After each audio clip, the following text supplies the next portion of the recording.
Previously on Mason's ADV.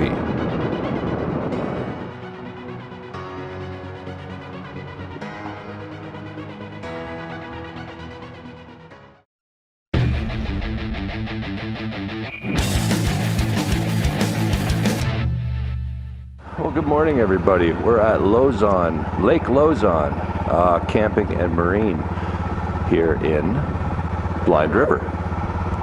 This is where we spent the night. Awesome spot. They let us bring the bikes right down here onto this grassy section and pitch our tents wherever we wanted. So we're just about to head out of here. We're headed for Espanola and then down onto the island. We're going to stop in Espanola and get something to eat. So that's our first port of call. And then on out the island, and the end goal today is Mississauga Lighthouse. I found a cap. Does that look familiar? I don't think it belongs to me. That's not off the water thing for your water filtration, is it? Off the bag? I don't think so. Just throw it in your tank bag and take it, and we'll sort it out later. It is. It is? Yeah. No shit. Wow. Wow is right. That was a stretch. It's the only thing it looks like to me. It's not off a water bottle or anything. Mason knows his caps. You've played the cap game before, haven't you? Your brain starts running through the checklist of everything you own on that bike that has a cap. And on that note, we're off.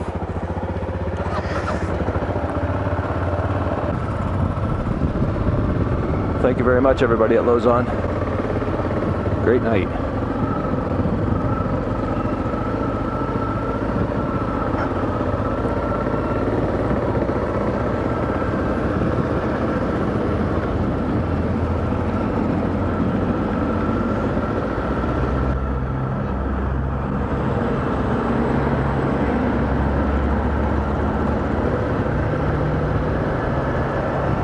When these guys go, the other side will be stopped, so Yeah. Wait for that. Sounds good. Like it's happened. You're good, Melon. Okay.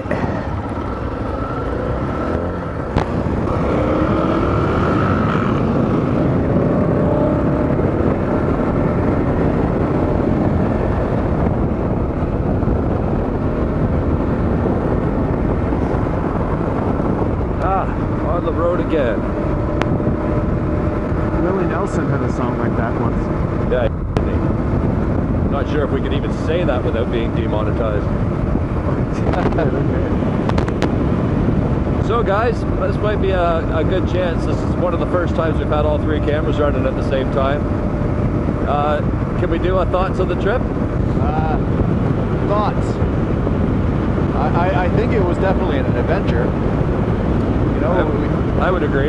You know, not anything like last year, and I would say that every day was different like last year, but it's big mile different. I think it's more of an accomplishment. You know, because some of these days are huge. Yeah. Yesterday was just a thrill. Yesterday really made up for the 2 days earlier, and yeah, it's been an awesome trip. I don't know. I guess a highlight for me, two highlights. Definitely that road that we were on yesterday. I won't mention the number. I'll let you do that if you want to. And you know, I think the double track trail. I think yesterday for me was the highlight day for sure. Every day's been really good. You know, the road run down 17 there into Wawa was cool. Yeah. Yeah, all in all, even the day that was a bit of a wash, I thought was, you know, an adventure. A lot of dead ends, frustrating, but we still had some kind of cool sections. I completely agree. Matter of fact, I think in retrospect, and you're right, it's not while you're in it, because while you're in it, it is frustrating. You have this thing in your mind that you want to make time, and you sort of had somewhere you kind of expected to be within reason, and to have that taken away, it's frustrating, it's demoralizing, you know. Yeah. But in retrospect, I truly believe that's where our trip started. Yeah. Like that was the beginning of this crazy thing that is nothing like we had planned. It's exactly the opposite, to be honest. No, but we just made a plan. Yeah, we've covered way more ground. We've seen way more than I ever expected to. Yeah, and I didn't expect to get that far. No. But we needed lots of kilometers to fill time, so. Yeah. And you get to see the scenery at the same time, you know? Yeah, and I thought about doing that trip for so long, but I always thought it was so far away. Yeah. But yeah, when we were in Sudbury, it didn't seem that far. No. And that run to Wawa is one I've wanted to do on a motorcycle for a long time. Yeah, fantastic. Last time I was up there, I was tiny, and old Mason took us up in a car. So pretty exciting. It would be neat to maybe have a week where that loop was part of the week and you could explore some of the old mines around Wawa. I think that would be. I think there's a lot of roads around there, a lot of neat stuff to see. Yeah, for sure. But seeing as that wasn't sort of our planned trip, it was. I think we did it perfect. We got up there and back down in a reasonable amount of time, and today we're headed for the island. We've got an overnight, and then we have one night left, and we're going to do just a short ride around day, a camp, a relaxing morning, and a late ferry home. And it really, I know things could still go wrong, but we're out of the bush, we're back in civilization, and it looks like we're just going to be able to have a relaxing couple days now. Yeah. There was a very long stretch yesterday with no cell service, and we were fending for ourselves. And a very, very stretched out fuel stop. Yeah. The biggest of the trip. To find halfway haven with people there and willing to give us gas even though they were just doing renovations. Yeah. Oh, and they even offered to cook us food. I know, they didn't even have, like, they didn't have food for other people. They were going to cook us their food. Yeah, it wasn't, they're not up and running yet. They're a long way from civilization too, so if we had stayed for lunch, we would have been eating their food. I think we were invited for lunch, not really. Yeah. I think you're right. Yeah. I think we were. That is a fantastic spot. I'm so glad to hear that it's being reopened. I don't think it really truly closed, but you know, they've had a couple weeks where they haven't booked anything in because they're trying to do some renovations. It's pretty great that the unplanned part of the trip was the best part of the off-road. Yeah. I think this trip was, you know, textbook an adventure trip. You know, you're not supposed to be happy all the time. You got to be in a bit of pain. You know, we kind of had an ADD trip last year where every day was a whole bunch of little sprints that had us giggling every day, a little different. This one was a lot more of a focus trip and, you know, a lot more effort. I think to sort of get the happiness that we got out of it, the achievement, you know, it didn't come easy. This one wasn't all flowers and peaches, was it? No, it wasn't. No. But I think that's what it's all about. We changed our plan, tried to make something of the trip, and it ended up just being unbelievable. I wouldn't change a thing. No. You couldn't plan that. No. You probably wouldn't plan that. No, you wouldn't, ever. But Melon 1 had his token almost get off. Gotta have one of those. Oh yeah. It was a gravel road tank slapper. Yeah. It went on for about 1.5 kilometers. It's so funny how we may have hit some fantastic trail section, but I think we've also hit the best motorcycling roads in Ontario. Yeah. Even the highway sections didn't disappoint. No. The scenery's been unbelievable. I would say equally as beautiful as anything that you're going to find in the mountains or Alaska. Maybe not as big, but equally as beautiful. Yeah. Tire test. It's been a torture tire test. It was a torture tire test, yeah. Between miles or kilometers of highway and sharp, big rocks. Yeah, we really rode 4 different surfaces. Tarmac, which hasn't been smooth tarmac. It was really quite aggressive coming down yesterday. Yeah. And the rail trail was a combination of sand in areas and this metal, this round polished metal.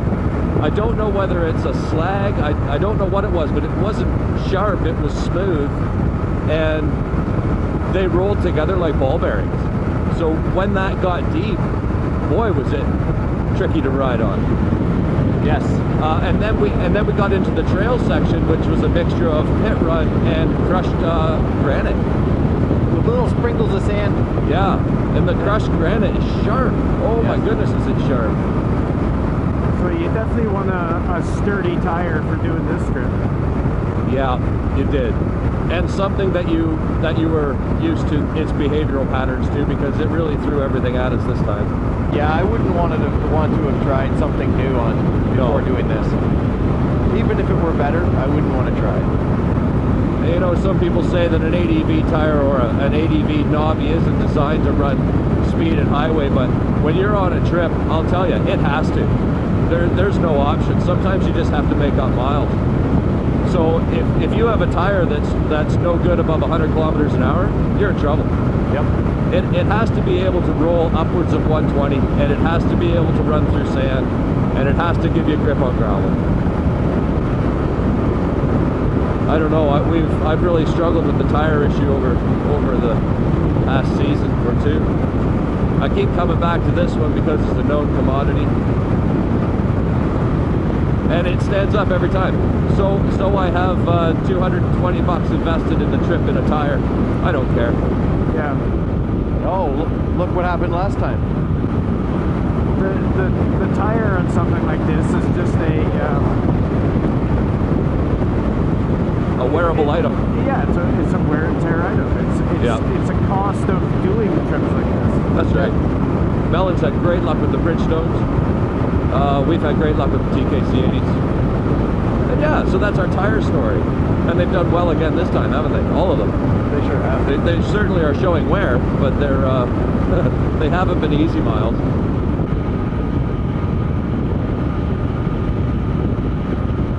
Let's talk about the bikes and how well they've run this year. Everything's run well.